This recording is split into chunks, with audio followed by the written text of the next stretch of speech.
Hello, আজকে আমি review করব জোবিস হার্বাল সানস্ক্রিন SPF 30।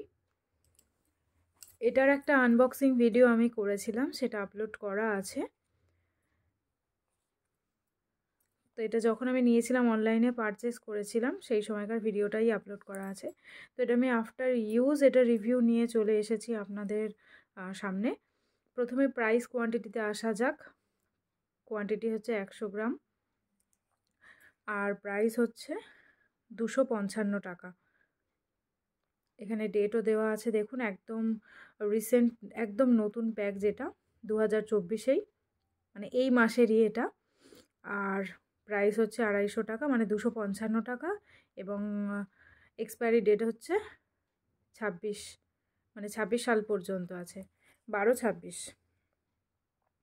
তো এটা হচ্ছে SPF 30 প্যারাবেন ফ্রি, এবং এটা প্যারাবেন এবং সিলিকন দুটোই ফ্রি আছে। প্যারাবেন এবং সিলিকন ফ্রি আছে। নন গ্রেসি UVA এবং UVB protection for all skin টাইপের জন্য। এটা কোনো স্পেশাল না যে ড্রাই, অয়েলি, নর্মাল বা সেন্সিটিভ স্কিন, এরকম কোনো ব্যাপার নেই। এটা অল স্কিনের জন্য যাবে। তো এটা আমি জাস্ট কয়েকবার ইউজ করেছি, এবং এই প্যাকেজিংটা দেখুন, খুব সুন্দর একটা প্যাকেজিং আছে, ভীষণ সুন্দর দেখতে। জোবিস হার্বালের ফার্স্ট টাইম আমি এই প্রোডাক্টটা পারচেস করলাম, মানে জোবিস হার্বালের এর আগে আমি কোনো প্রোডাক্ট ইউজ করিনি। তো সেই জন্য একটু ভয়েই ছিলাম যে কেমন হবে প্রোডাক্টটা, কিন্তু দেখলাম যে না, ভীষণই ভালো সানস্ক্রিন। আমি SPF 30টা চুজ করেছিলাম এই কারণেই যে আমি আগে যে সানস্ক্রিনটা ইউজ করছিলাম ওটা ছিল SPF 40, ওটা জাস্ট দুর্দান্ত ছিল। আর ওটা হচ্ছে গ্ল্যামার ওয়ার্ল্ডের ছিল, খুবই সুন্দর ওই সানস্ক্রিনটা ছিল। আপনারা চাইলে ওটা রিভিউ আমার চ্যানেলে দেওয়া আছে, দেখে নিতে পারেন।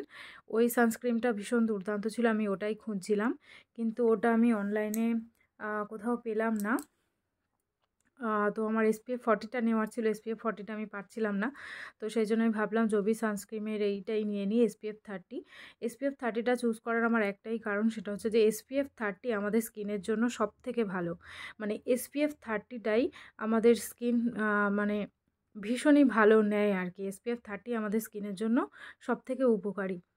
যদি SPF মানে আমরা মনে করি যে যত SPF বাড়বে আমাদের সান প্রোটেকশানটা হয়তো তত বাড়বে, আসলে তেমন কোনো ব্যাপার নয়। SPF 30টা হচ্ছে আমাদের অল সিজনে ইউজ করা যায়। SPF 30 আমরা সারা বছর ইউজ করতে পারি, আর SPF 30টাই আমাদের স্কিনের জন্য সুইটেবল হয়, মানে সব থেকে বেশি বেটার হয় SPF 30টা।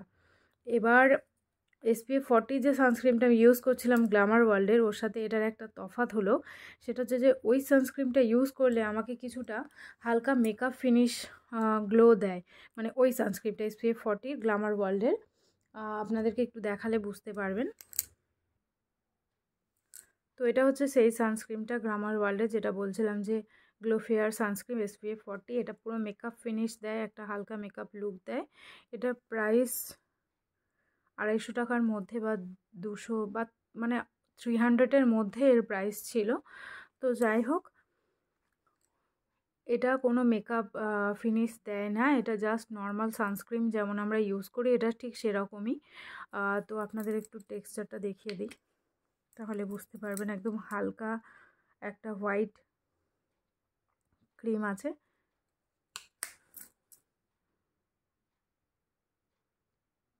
একদম হোয়াইট ক্রিম আছে। তো একটু অ্যাপ্লাই করে দেখিয়ে দিই।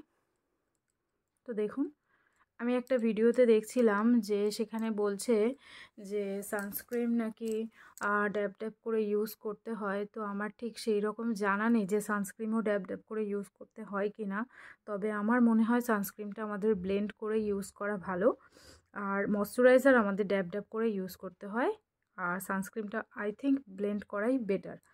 তো যাই হোক, এটা আমার ঠিক জানা নেই, তবে আমি ব্লেন্ড করে ইউজ করি সানস্ক্রিনটা। আপনাদের যেরকম খুশি ইউজ করতে পারেন, ব্লেন্ড অথবা ড্যাব ড্যাব করে ইউজ করতে পারেন। তো এটা দেখুন, কোনো হোয়াইট কাস্ট ছাড়ছে না, মানে কোনো হোয়াইট লেয়ার থাকছে না স্কিনের মধ্যে। যেটা থাকবে সেটা কিছুক্ষণের মধ্যেই স্কিন অ্যাবজর্ব করে নেবে। তো দুদিকের তফাৎটা বুঝতে পারছেন যে এদিকে আমি সানস্ক্রিন ইউজ করিনি আর এদিকে সানস্ক্রিন ইউজ করেছি। তো দুদিকের তফাৎটা আশা করি আপনারা বুঝতে পারছেন। এদিকটা ইউজ করা আছে, হালকা একটা জাস্ট গ্লো দিচ্ছে। আর এর স্মেলটা দুর্দান্ত,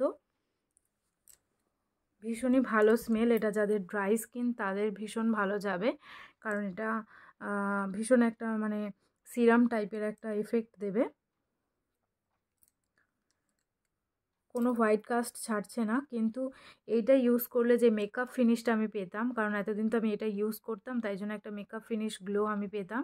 তো এটা ইউজ করে যে মেকআপ ফিনিশটা পেতাম সেটা আমি এই সানস্ক্রিনটার মধ্যে পাচ্ছি না। এবং কিছুটা টাইম যাওয়ার পরে আমি দেখছি জবি সানস্ক্রিনটা ইউজ করার পরে, মানে কিছুটা টাইম যাওয়ার পরে আমি দেখছি যে আমার স্কিনটা একটু ডার্ক হয়ে যাচ্ছে। মানে আমি ফেসে অ্যাপ্লাই করছি, তো ফেসটা দেখছি কিছু সময় যাওয়ার পরে একটু ডার্ক মতো হয়ে যাচ্ছে, যেটা এই সানস্ক্রিনটা ইউজ করলে কখনোই হয় না। তো এই দুটোর মধ্যে যদি আমাকে বেটার বলা হয় তো আমি অবশ্যই এটা বলবো, কিন্তু এটা খারাপ না, এটা ভালো। আমি জবিস প্রোডাক্ট ফার্স্ট টাইম ইউজ করছি, তাই আমি বুঝতে পারছি না কেন স্কিনটা একটু ডার্ক হয়ে যাচ্ছে।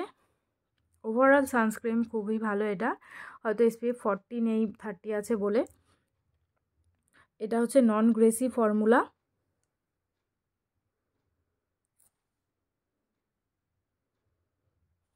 এটা একটু আপনাদেরকে অ্যাপ্লাই করে দেখিয়ে দিই, এটা একদম অল্প আছে।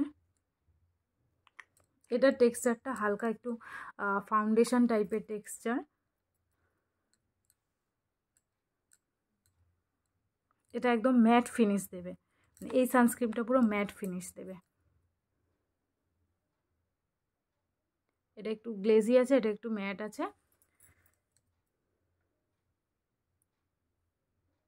তো যাই হোক, সানস্ক্রিন আমরা সবসময় অ্যাপ্লাই করব রোদে বেরোনোর 15 থেকে 20 মিনিট আগে। সানস্ক্রিন অ্যাপ্লাই করে নিয়ে সেটাকে স্কিনে অ্যাবজর্ব করে নিয়ে তারপরে আমরা মানে রোদে যাব। আর আমাদের ফেস এবং নেক যে এক্সপোজ এরিয়াগুলো, সান এরিয়াগুলো, সেখানে আমরা অ্যাপ্লাই করব রোদে যাওয়ার 15 থেকে 30 মিনিট আগে। তারপরে আমরা রোদে যাব। সানস্ক্রিন অ্যাপ্লাই করে সঙ্গে সঙ্গে রোদে যাওয়া ঠিক নয়, তাই সানস্ক্রিন অ্যাপ্লাইয়ের 15 থেকে 20 মিনিট, আমি বলবো মিনিমাম 15-20 মিনিট ওয়েট করে নেওয়ার পরে তারপর আমরা রোদে যাব। তো আজকে রিভিউ এইটুকুই থাকলো। রিভিউ কেমন লাগলো অবশ্যই আমাকে জানাবেন। রিভিউ ভালো লাগলে একটা লাইক করে দেবেন, আর এমনি প্রোডাক্টের রিভিউ পাওয়ার জন্য আমার চ্যানেল সাবস্ক্রাইব করে নেবেন। Thank you.